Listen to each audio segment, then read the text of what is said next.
evenings, but I could just hear it in the background. Aye. But yeah, speaking of Cadwell, overall it was a really good weekend race, and I watched all the Superbike racing. Hickman, all year Hickman's look strong at times, but just for whatever reason, when it's come to the races, hasn't really been converting his pace. And this weekend he really took advantage and did the double, and then followed Jason home in the last one. So massive points. Like what's that, 70 points over a weekend? Really good for him. As a huge Hickman fan, I'm also a Jason O'Halloran fan, but how good would it have been if he did the triple? Hickman, you know what I mean? His home circuit and everything. Now he's got the lap record around there, hasn't he? Now he has now. Yeah, he just took it off Lee Jackson.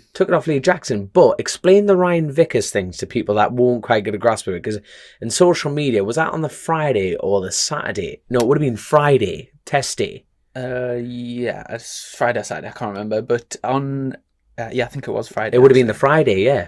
So the up till this weekend, the fastest ever two-wheel lap around Cadwell Park recorded was Leon Haslam in qualifying. A good few years ago, he did a 26.0. And the fastest race lap, which is what lap records are, was Lee Jackson from a good few years ago, and he was on Smith's BMW, and he did a 126. I think it was somewhere around like a 126.3 or a 126.4, right, around that sort of time. Yeah. So Hickman just bettered it in one of the races, 126.3, which is the new lap record. But in practice, which I think it must have been free practice too, Ryan Vickers did the fastest recorded two-wheel lap, and it was a 125.8, I believe. 125.8. First time in the 125s for two wheels. So absolutely, a stunning lap for people that do track. If you go on a track day, if you're doing anything sub 140, you'll be sort of passing you'll be passing most people on a track day doing like, if you're doing like say 138, 139, you usually, if there's no like races there, you'll be the fastest person on the track day. So think about what a gap that is from That's being huge. Like fastest person on a fast group track day to that sort of pace. Yeah, absolutely unbelievable. And unfortunately, Vickers didn't manage to convert that pace. He had a huge crash in qualifying, Chris curve, so he come down the park straight, tight right, and then like a long fast right, and unfortunately ran out of track, went on the grass and had to bail off, and the bike, I haven't seen the crash, but the bike cartwheeled, and like pretty much every part of that motorcycle had to be replaced for the race. Team did a ridiculously good job to get that turned around. What are the rules in Superbike? You have to use the same. What are the crash rules? Is it one bike, one? You can't just wheel out another bike. Explain that to people. One bike rule. So you can have sub-assemblies of things. So for example, you could have a full front end. You can have a full swinging arm built up ready. You can basically have. I don't know what the exact rule of what a sub-assembly is classed as, because if you think if you could just if you built a big enough sub-assembly, it's another bike, isn't it? So I'm not sure what the cut-off is, but what people usually do is build a spare bike and then split it off into parts, so they've got things ready. Yeah. But yeah, they would have. I think it was definitely a new frame. So engine out, new frame, and then basically new swinging arm, this, that, and you think of all the electronics and like to get everything right, and like the quick shifter working and this and that, to get everything right in what would have been. They must have only had like a maximum of 3-4 hours. Never. And they got that turned around. So absolutely hats off to them for that. Vickers was very badly beaten up as well, big crash, and managed to compete in all 3 races, and he was inside the top 10 all 3. So not what he would have wanted, obviously, starting off the weekend with that sort of pace. I believe he had Frankie, who's Joan Mir's crew chief, who's Jake Dixon's personal manager. All right. I believe he had Frankie there working with the electronics, and that makes sense. If that is the case, that would make sense, because obviously, like, he's one of the best people in the world for like crew chiefing. Yeah. So yeah, I think that's who used to set or help Jake when he was with RAF. I was about to say, back and helped Vickers, and they did the fastest ever 2-wheel lap. Because like, don't get me wrong when I say this, but like RAF have always been a strong team. You know, Lee Hardy's race team has always been a contender. But it's almost like, remember when Jake Dixon was chomping on the heels for that championship? he seemed to come good at the half end of the season. It's like what we're saying about the build base situation. Like, build base was so strong at the beginning. Remember when Bradley Ray and like Kyle Ride, they were absolutely whopping everyone at the beginning. It's mad. There's no distinctive answer to this, but it's like Lee Hardy's team seems to, like, you know, the back end, because Ryan's getting stronger and stronger and stronger. But like, hey, you don't do a 25-8 for no reason whatsoever, and it seems to be coming good. It's a shame. It's just a shame because he clipped the grass. Donington the weekend before, Vickers his results didn't really reflect his pace. That's what I mean. One of the races he was on the front row, but he had to start last, and he came all the way through to he was like a second off the win or something. So he's really shown like a lot of promise. Massive. And without that crash, who's to say, like, you know, what would have been possible? He clearly had as good pace, if not better pace, than anybody there.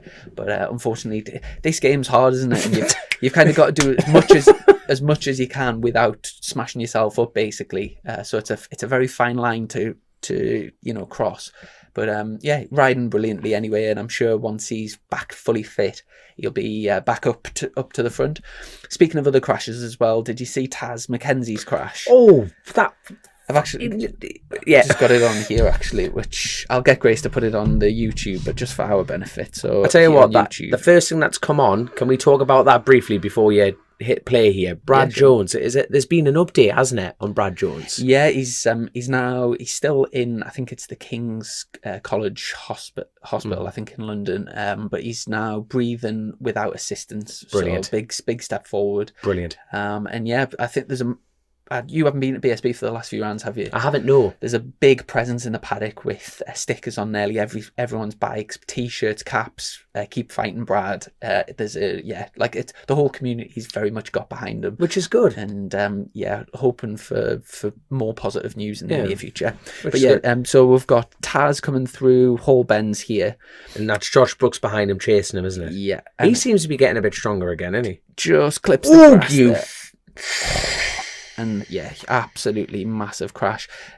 Jesus, wept it. Do you know what, Taz, out of all the riders in Superbikes, Taz is the best at using every inch of the track. Like, if you watch him anywhere, he's on the white line all the time. He's like, if you see pictures, he's inch perfect all the time.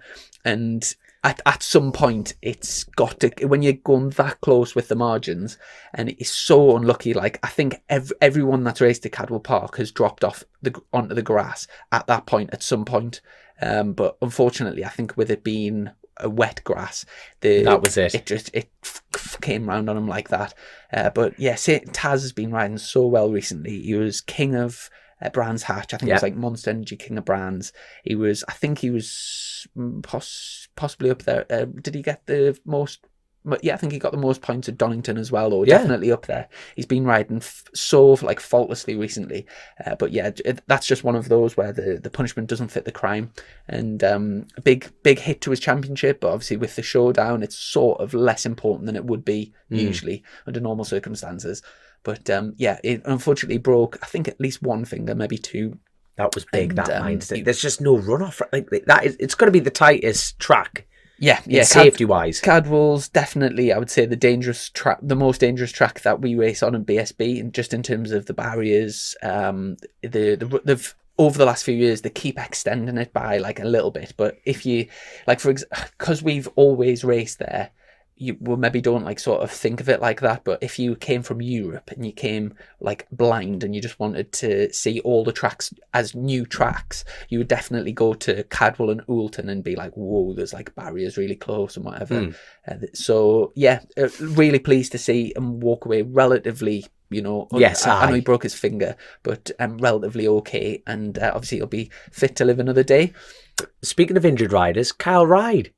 Did he say he was having? I'm trying to remember. I'm trying to picture his post. He was saying it was an engine problem, and instead of going for because he's got you lads call them scooter brakes, which is a mental term. So you got the back brake and then the clutch lever very close to each other, because you don't need the clutch for every gear with the blipper system on the on the Superbikes. So as Kyle, he's done such a fast rider, and he's grabbed the scooter brake instead of the clutch, and he's locked up, skidded, and come off. And what was it? He cracked his heel. Yeah. So unfortunately, he missed the weekend, and James Hillier stepped in. The return of Hillier. Where the hell? He's been in Dakar, and he bombing around in bloody sand pits. How did he get on? I'm scared. I haven't seen the races, but I'm scared to even look. On Superbikes, yeah, he was at the back, like, as you would expect, like, sort of last, or but him or Brian. No, I think he was behind Brian. I think, but because I was about to say, because I think it's been like well over like 12 plus years since he's been at Cadwell. And when was the last time we saw him on a bike? It must have been like a modern bike. Must be well over 2 years ago. Yeah, he doesn't do a great deal, does he? So yeah, that's outstanding. Thrown in at the deep end, and yeah, it's tough. Even if you're like riding every week, jumping on a BSB bike. It's at Cadwell Park's tough, but yeah, he was out there, and that was convenient time because his little lad Monty does that the O'Varley Cup. So he was there anyway. So I think he would have been there with his little laddie anyway. So it would have been just matching Alan going up to him, going, "Is there any chance you got your levers wheel, young?" And like Kyle's had a bit of an off. All right, no bother. But Rich OMG rider, because obviously he's doing the roads with him, isn't he? So yeah, nice little bit of time in there. That's it. Yeah, and lucky unlucky, as they say. The rest of the weekend, any other big talking points from Superbikes? Superbike ride. Storm Stacey on that Stouff like blue, but that is that the Stouff bike? There's a thing here, yeah. So the team, me and some are teammates. Yes. The Superbike side is sponsored by LKQ Euro Car Parts. That's in the blue, and then my side of the garage is green and yellow and sponsored by Stouff.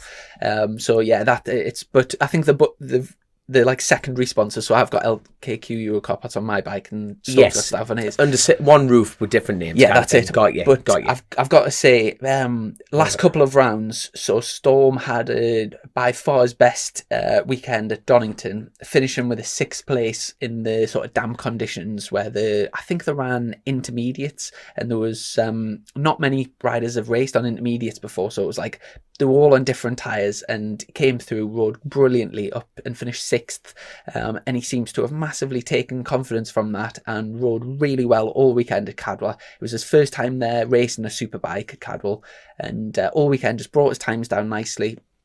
He was struggling at one part of the track, but the rest of the part he was like as fast as anybody, really. And in that final race especially, he had a couple of, I think it was like something like 11th and a 10th or so around that. And then in that final race, he got a brilliant start, and he was just battling up at like sort of 6th, 7th, proper like having a go, Christian Eden, like top riders, you know, passing people, getting stuck in. Unfortunately, towards the end of the race, he lost a knee slider, so he couldn't get his right knee down, and then Skinner sort of lifted him through turn 1, and unfortunately he ran him off track, and he did crash, but that aside, I think he's done. His confidence is there, massively, and thing is, so he's done the right thing throughout it. You know, when everyone just like Pryor was like, "Oh, here we go, he's going to crash his brains." Total opposite. He's done such the mature thing, and it's showing dividends now. And like I've got to say as well, we've had Aaron Zanotti's just came into the team of the last, like started at Donington. Say that after a few pints. Aaron's was a what? Aaron Zanotti. Evan Zanotti Raced in BSB for years. He What's the name? Aaron Zanotti. He started with Leon Haslam, and basically he's like best top mates with Leon Haslam, and they raced all the way through the careers together. And Zanotti's raced in BSB for years, and then he had his own team. He had a few. Graham Irwin was riding for him last year. Where's Graham Irwin? He's not racing this year. He comes with Andy. Sorry, great. But Aaron Zanotti joined the team, and as a sort of, I think it's a crew chief role for Storm, and he seems to have made a brilliant impact. Really, like I say, over the last few rounds, he's really taken off, and long may it continue. And good, all good for the team. Aside from that, I've got another one. I've got another Superbike one. Tim Neve stepping up to the Superbike. What a job that lad did there. Yeah, absolutely. Stepped up this weekend, got the call. Danny Kent dislocated his hip, I think, or fractured his hip. Don't you have to have surgery to put a dislocated hip back in? Someone's telling me this. Yeah. Mm-hmm. Jesus. And so obviously Danny will be, I presume he'll be out for a little while with that. But yeah, dream opportunity for Tim at his home track, and he did a sterling job all weekend in the points, I think, in at least 2 of the races, and just nice and smooth. Don't think he crashed all weekend, and just a really good solid job. Oh God, I just hope the lad gets the job in the future. You know, he's definitely shown he can do it. 100% the lad can do it. So, and also unfortunately Christian had a crash at Charlie's too. It's do you know, one of those things where like I almost didn't want to mention it on the podcast because he was on such a good roll. It was unreal. And it's sort of beyond belief really that you can race at that level, fighting for a British Championship in one of the most competitive domestic series, you know, right on the edge. And he did nearly 2 years of that without one single crash in practice or anything. But unfortunately, that got ruined by getting taken out. And then ever since then, not even like taken out once. I think he's been taken out like 3 times. Is it 3? Twice. Lee took him out, and there was the incident with Andy at, Donington. Yeah, there we are. Been sort of taken out twice now. This third one. But unfortunately, he gambled on the tyre at Donington and had a crash at Crane of Curves. And then unfortunately in the race there, first race he did great, just on the back of the group and sort of picked off a few riders. But second race it's one of those where you're just watching, they're all going sort of same speed, and unfortunately took the front. But I've got to say, do you know when you crash, the first thing that you think about really is sort of get away from the bike, because that's when you're going to hurt yourself if you get tangled with the bike.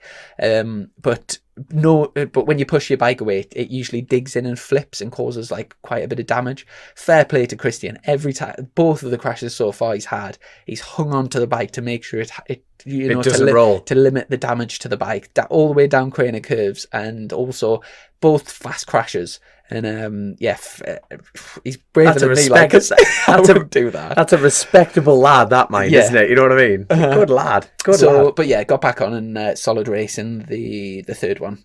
Other than that, people were more or less where you would sort of expect, I think. I'm just trying to think if anyone particularly sort of good. Jackson had a good, strong weekend. A couple of, I think it was very good, very good. 4th and 5th. Brooksy, like you mentioned, he's woke up, hasn't he? Brooksy was really good this weekend. Back looking much more like his old self. First race, I was watching the live timing and he had really good pace, but he didn't get away with the leaders, where it's because of his pace, he qualified higher for the next one and sort of ran with them. And he was in the sort of mix for like 5th. I think he had a few 5ths on Sunday. So he'll be chuffed to bits with that.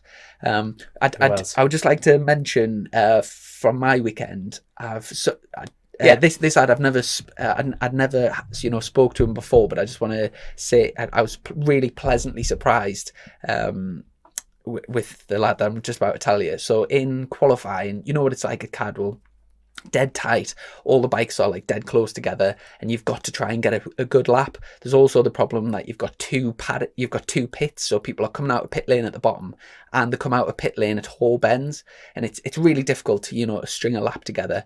And towards the end of the session, I was on a real hot lap, came over, basically got to like the last sector, and as I got to the mountain, there was a slower rider that I was coming up. And basically the way it worked, it was he's called TJ Toms, as I caught him at the bottom of the mountain, there was somebody coming out of pit lane. So TJ had kind of seen somebody coming out of pit lane and sort of half backed off. But I was on a hot lap, so I went up the inside of him. And it's one of those where I tipped in underneath him, but he was like sort of half in the corner and had to sit up and ran on the grass. Unfortunately, he crashed and the session was red flagged for it. I just wanted to say, I popped around to see him afterwards and went up. The team were rebuilding the bike because it had cracked the frame, so it was a full proper evening of a rebuild. And it was G&S Racing. Do you know Mark Fisher? Oh, aye. Yeah, and TJ Toms.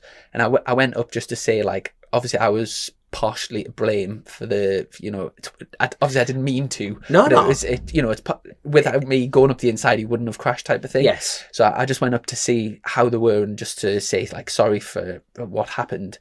And I was half expecting, in that situation, you're gonna get rinsed. Anyone's going to be annoyed, and like I was expecting them to have a bit of a go at us, and I couldn't believe how mature and like what a respectable there were. I went up and just couldn't have been any nicer. Obviously, there were, not best pleased rebuilding the bike, but just very, very mature about it. Just knew obviously I didn't do it on purpose. Yeah. And I was like blown away with how. Aye.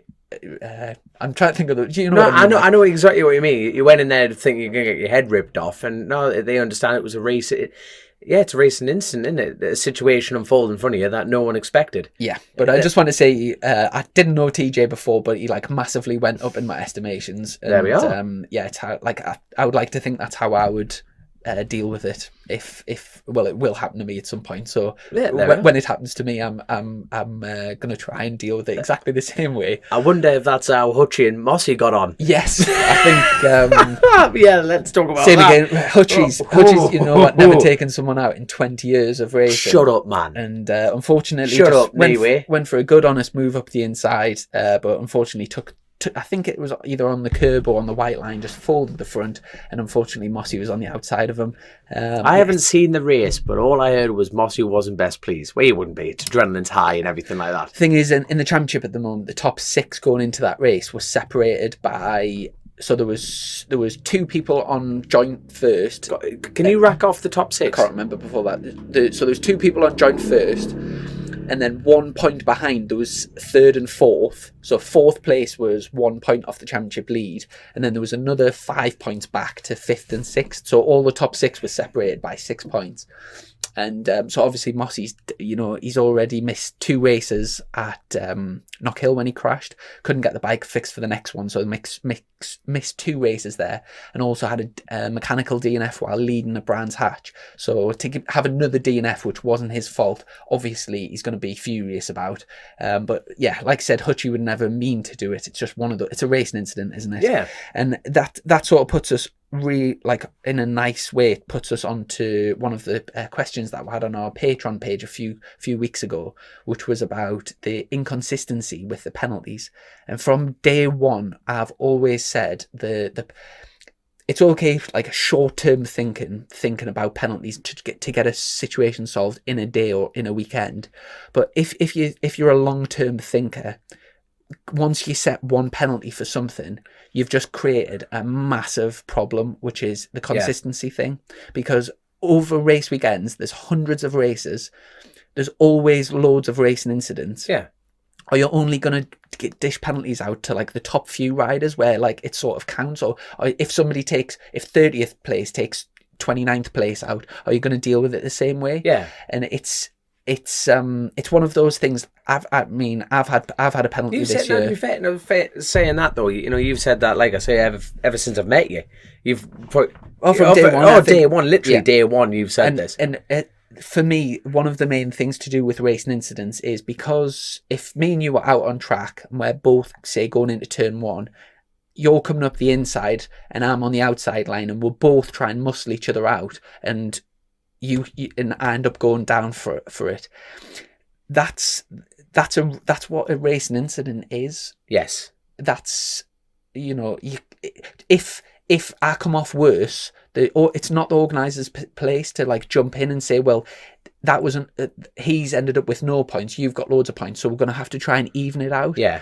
It's that's what a racing incident is, and obviously there's a line to be drawn, because if somebody does something on purpose, actually, yes, and I believe that there is a situation, but it's because, like, for example, that one, it was Hutchie's mistake. Luke Mossy crashed, so to even that out, are they going to swap the points over? No, are they going to try and like give Hutchie a punishment or give him penalty points? It's not. It wasn't a dangerous move. It was just an accident, and these things happen. But it's a really good point. There's been incidents like, for example, the Andy Irwin one, which was a 2-second penalty. I had a penalty earlier in the year, which was a 10-second penalty for the same thing. So why is one a 2-second penalty and one a 10-second penalty? I know exactly what you're saying here. Yeah, and I'm not just saying it because it's me. I'm just saying it's the inconsistency. You'd think it'd be two. Yeah, it should be. If you're going to get punished, period, it should be 2 seconds across the board rather than 8, 7, yeah. That's I won't the go thing. into details, but the organisers for my one, the organisers actually said if it was earlier in the race that it would have been a long lap, which is 2 seconds. So like, why? Because it was on the last lap, does it go to 10 seconds? It's difficult, and I just feel like there is a massive inconsistency. If you watch races, like for example the Storm Stacey one, Storm didn't do anything wrong, but he had absolutely nowhere to go. So should Rory Skinner get a penalty? But did he get a penalty? Well, I presume he wouldn't have, because it was a racing incident, which is what I think it should be classed as. And I think, I understand that organisers feel like they have that if somebody's getting paid to be there to do a job, they feel like they sort of have to try and make it safer and that sort of thing. And I do understand, but I'm not a big fan of just penalties. I think there needs to be a system in place, like, for the safety element of it. That is the true side of it. But I totally agree with you that there needs to be a consistency system. But that's so difficult, isn't it? It is a difficult thing. But I totally agree that it does need ironing out. Yeah, it totally needs ironing out. The fact of, like, you can't just be given 10 for one person, two that. I'll give you a good example. Consistency. The way the sport's changing, and I think it's for the bad with the increase in penalties. So my favourite ever MotoGP moment was when Rossi passed Sete Giovinazzi into the last corner of Jerez. Rossi went up the inside, basically give Giovinazzi nowhere to go but the gravel, and then pulled a big wheelie over the line. That to me was the greatest last lap in history. I just thought it was fantastic. It was amazing. Today, Rossi would have 100% got a penalty to put him behind Giovinazzi, and that to me. But did Rossi know he was going to knock him off at that point? Well, no, that's because it was a racing incident. The warriors on motorcycles going for victory on the last lap. Yeah, it's to me that's what the sport is about. But that would have definitely been given a penalty. And another thing with the penalties is it brings massive politics in, because if somebody, I won't get into it, but there's obviously a lot of politics in the sport, and it's opening up a massive can of worms as soon as you start giving penalties. And I'm not a big fan, to be honest. Like, I think they should be kept for very serious offences, and it should be very few and far between. But yeah, and you'll get the job next year. You watch. Yeah, on the rant of penalties, it's exactly the same with over the last few years and I'm sure loads of people are sick of hearing it, but the green paint next to the track. They put it in at Thruxton. They've put it in loads of places. Alton Park, for example, a few years ago we had the curbs, and then we had either grass or like a rubber mesh or something which has less grip than tarmac, so that if you run off onto it, it's a disadvantage. It's a disadvantage. So there's no advantage to be gained, and therefore there'll never ever be a point of giving a penalty. Put it green. For some reason, they're putting green tarmac after the curb, which means go on that, and it then has to be like it's much worse for like at Grand Prix level and stuff. But all the penalties to do with that, I think they do it for the cars, but it's ruining the bike racing. 100% should not have green tarmac on the other side of the things. Have like a proper thing, like either grass or a rubber mesh or AstroTurf or something less grippy than tarmac, and problem solved. No, I agree with that, but then you've just hit the nail on the head, haven't you? It's the cars, isn't it? Yeah, but it's 100% the cars. But the thing is, they can't build two tracks, can they? Yeah, but at MotoGP level or for BSB, it's the same track, so. Yeah, but putting some AstroTurf down in the same place it wouldn't be a big deal with it. No. I agree with that. In terms of logistics, it's such a small thing, but it's ruining racing. I totally agree. Yeah. Imagine that next year. Then there's AstroTurf getting wheeled out on the corners. MotoGP at Austria, they had a thing where you got 4 offences, so you were allowed to run on the green 4 times over. Get rid of it, man. Just put AstroTurf down, or put like rubber down or something. Go on, Chrissy. And you think tonight on Chasing the Racing, Chrissy's rants. Proper tracks like Cadwell Park. There's none of this running on the green rubbish, is there? It's just grass. Shite. It's grass, it's curbs and grass, and that stops you from fucking it up. I could rant all day about. I think you should. I'm thoroughly enjoying this. I've never seen. Go on, son. What else is pissing you off? Tell me your problems. I tell you what. We'll run through my weekend at Cadwell Park. I've had a really bad weekend at Donington Park. Sort of lost our way a little bit with the bike setup, and I was really struggling. I felt like I was on the limit of crashing, and I was just disappearing from the leaders. So difficult weekend, but rather than throwing it up the road or making mistakes or whatever, I brought it home in the best I possibly could, which ended up being 8th and 7th. Yeah. So it still got a load of points, but we're miles off the leader. We're like 10 or 12 seconds off the win, which, bear in mind, I've been in Stocks 1000 since 2016. I've virtually never been that far off. So it was a bad weekend for us at Donington, but we made massive progress with the bike setup, and I must give a special shout out to my crew chief who I work with very closely, and Danny, isn't it? Yeah, Danny Wright, and we changed the bike massively from the free practice one at Cadwell to the race and qualifying. We made massive progress, and we ended up leading a lot of the race, or like a good chunk of the race. We had 2 stints because it started raining halfway through, but I qualified 8th. I think it was my best ever lap, Superstock lap, which was a 28.7 in qualifying, so can't complain with that. I was about a 10th off 4th on the grid, and got a belter start straight up to first position from 8th on the grid. I got 8th to first. Yeah, I just nailed everyone around the outside, and as we tipped into Charlie's one, I couldn't believe me luck. I just straight up the inside. So yeah, led ended up leading like a good few laps, but and then I think it was about lap 4, lap 5, the rain came down and it got red flagged. So I was P2 on the grid for the restart, got the whole shot again, and led, I think, about 5-6 laps, something like that. Had a real good scrap. Alex Olsen on the Fay-Ho bike, Tom Neve came past, Billy came past, and on the last lap, unfortunately, I got pipped again by Fraser Rogers on the Aprilia. So in the end, I was obviously disappointed to finish 5th, but sort of taken just the result away from it, I was 2.4 seconds off the win, which from where we were the week before was a massive improvement. Yeah, massive improvement, and just all around, the bike felt way better. It was just a much more positive weekend. Good. And good. It was really nice to lead, like, especially leading a Cadwell with such a massive crowd there. There was like a real buzz in the air.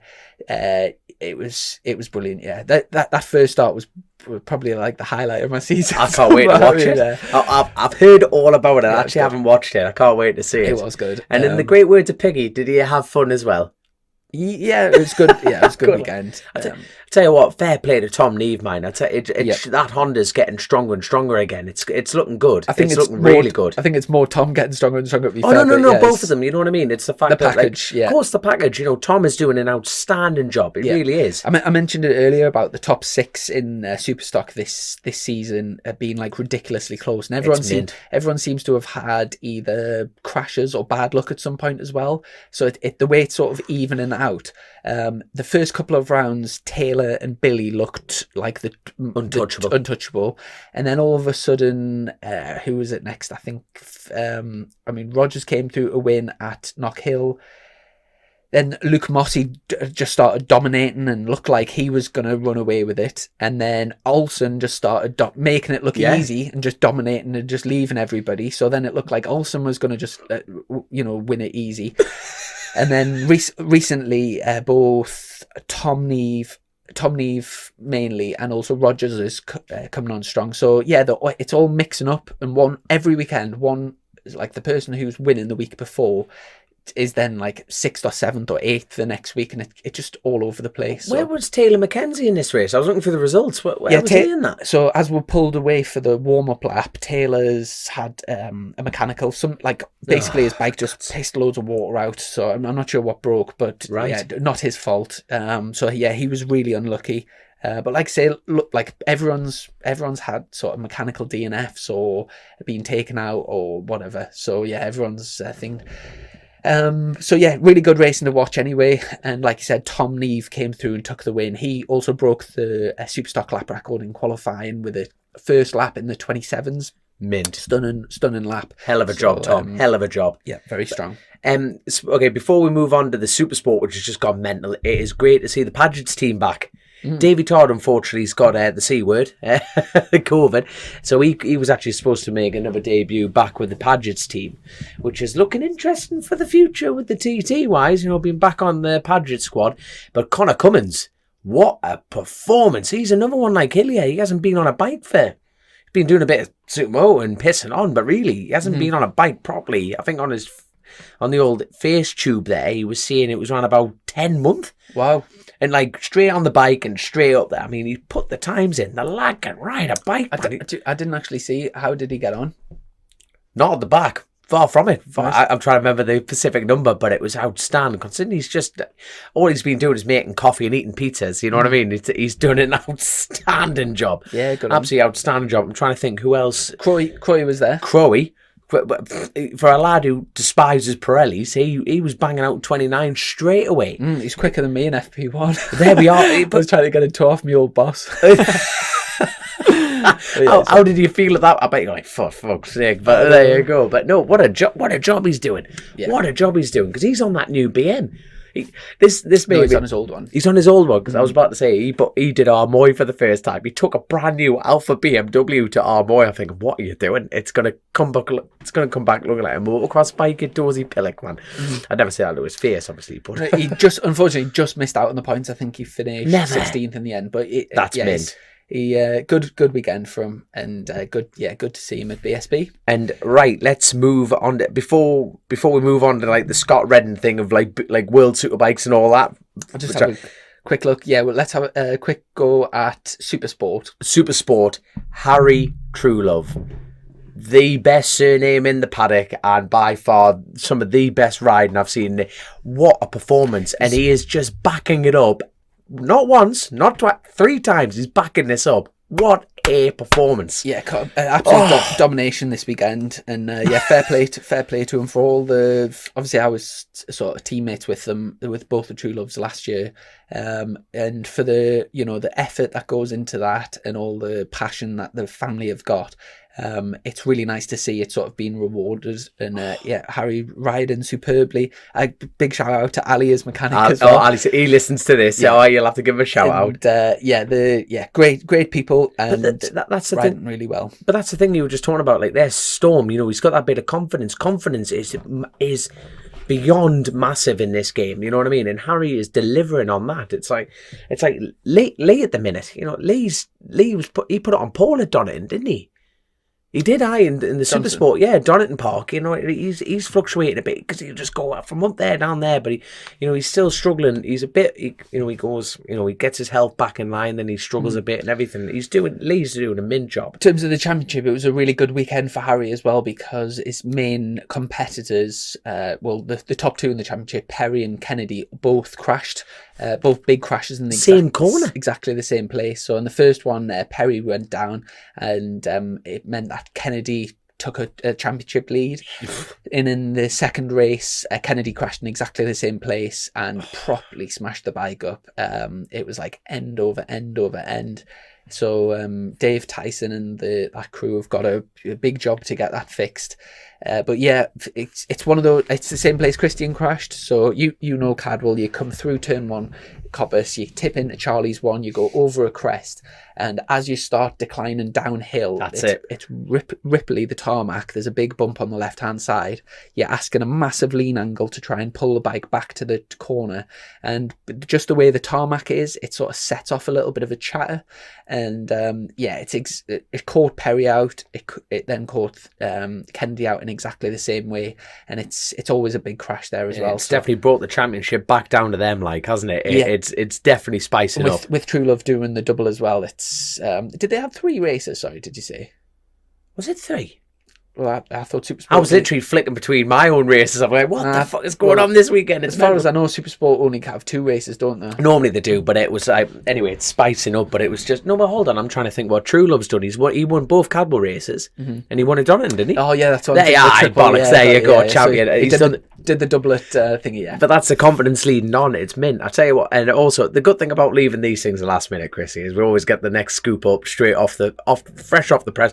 Bradley Smith, MotoGP star, is coming to Supersport Snetterton. Yeah, I'll just get the article up here, but on the old UK Club Sport, a little shout out for Zoe, and Bradley Smith set for British Supersport wildcard with Spirit and Motor Corsa, who are the reigning GP2 champions with Mason Law, and they've also got Jamie Perrin riding for them. Yeah. But yeah, Bradley Smith. Nesbitt had a crash this weekend as well. There's been a few crashes this weekend, hasn't he? Yeah, quite. And he's been dominating that GP2 class. He's been dominating. I've got to be honest. If in terms of the GP2s, obviously like Grand Prix bikes, I think they've maybe got a stiffer chassis, slick tyres and stuff. I can see them being an advantage at sort of Silverstone, Thruxton, places like that.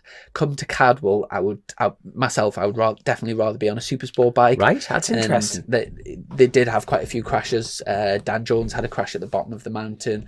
I think Jake Archer had a crash. A lot of the GP2 seem to be going down. Right. But yeah, Bradley, go on. What about Snetterton? Is that an advantage on a GP bike? Snetterton's the perfect track to ride a GP2. So if Bradley Smith is going to get a result, he couldn't have picked a better track to go to. Really? It's very flat. Well, you've raced there, you know. I hate it. It's very, very flat. Perfect. I mean, like, it's the type of place where you were confident Scott Redden was going to win because it's much more like a GP. It's like a mini GP track. But yeah, the 30-year-old, he's only 30, but he seems to have been like around forever, doesn't he, Bradley Smith? Like because he was doing Grand Prix when he was just a kid. Racing the World Championship for the Aprilia Factory Squad class just last year, is set to race in a one-off appearance with the Rin GP2 class winning squad Spirit Motorcourse at the Snetterton round in less than a fortnight. Currently competing in the ESBK Spanish Superbike Championship. I didn't even know Smith was doing that this year. He will race in next year's FIM CEV European Moto 2 Championship using the all-new Triumph-powered Spirit SP3. So that I presume that team must be looking at CEV for next year. Right, there we go. So no, it'll be good to see. I tell you what, having him on will be bloody brilliant. Mm-hmm.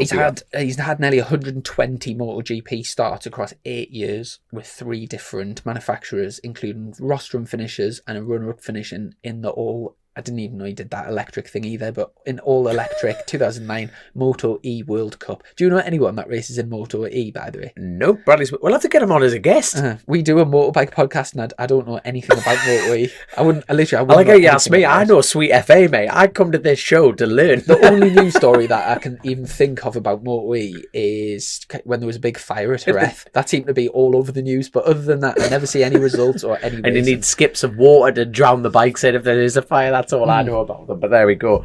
I'm trying to think before we move on. I'm looking through my list here. Right, going back to the road side of things. Craig Neve, Triumph. Please do mention that. Ducati Tri-Options. Craig Neve, what a boy, what a result, what a ride. Outstanding performance, mate, because that boy is being beaten half to death for the shit luck stick. Yeah. You know what I mean? And the fact that he's won a British race is just mint. It honestly feels like no time ago. I remember exactly where I was, and I was on the phone to Craig, and he just had a huge crash early this year. And honestly, speaking to him, I was thinking his season was a write-off. Yeah. So to see him come back, not only to be racing in the Stock 1000, but to also do the Ducatis and to get a race win I'm over the moon for him. Him and Mark Hanna and his dad and the rest of the team put a hell of a lot of effort in. They've got a fantastic setup, you know, they've got all the bits and pieces. Craig really puts his heart and soul into the racing, and does a great job for all of his sponsors. And it's to see him get that win is brilliant. Unfortunately, he was another one involved in a racing incident. He unfortunately took out G-Cock and Sean Winfield. You're joking. In a thing. I love it how we bigged him up so high, and now it's come part of it, especially Cadwell Park. It's so narrow, and it is a racing incident. And on the flip side, Craig got taken out by Lewis Rollo at Donington. Oh God, he sent me that video of that crash. That was so big. And you think, I don't want to get too political, but going back to it, you know, like if that's not a penalty, but other things are, then I don't know what's what. But You haven't mentioned it. I think you should go into it. What's your thoughts on that, Chrissy? But good. But same again though. He just keeps getting bad luck like that. He's got he, like smashed his bike up for something that was totally not his fault. But yeah, to see him get a race win was fantastic. A big shout out to Aidan Robinson for putting them back together. The fact that the confidence and trust, there it is, and it's just mate. If you are listening to this, I'm just well done, so well done. Can I just on the penalty thing, very similar. Very, very similar to, in a very similar way to the way football's gone, with penalties and with fouls and whatever. It's as the years have gone on over the last few years, they're getting more and more. So, like for example, if you blared a football at somebody in the box, like a few years ago, and they couldn't get the hand out the way, but the ball hits the hand, it would be you would use your discretion, and you would say, well, they haven't moved the hand towards the ball. Aye. But that's all changed. So if it touch, and it's absolutely, you know what it's like, where they stick a leg out and they literally dive over it and they get a penalty, and it's I know. To me, I'm worried racing's going to end up the same way, where it's going to be, people are going to be edging people like an inch onto the green, and then they're going to lose the race for it, and you're just like, oh, come on, man.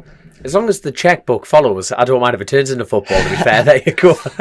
But I know exactly what you mean, though, son. I know exactly what you mean, and I'm kind of looking at me NGK spark plug sheet here of like lists of things here, and there's so much to fit in. But right, I'll go straight on to Worlds. BSB. No, BSB. I just think it's just mint. On to Snetterton next round. Snetterton and go. Yeah.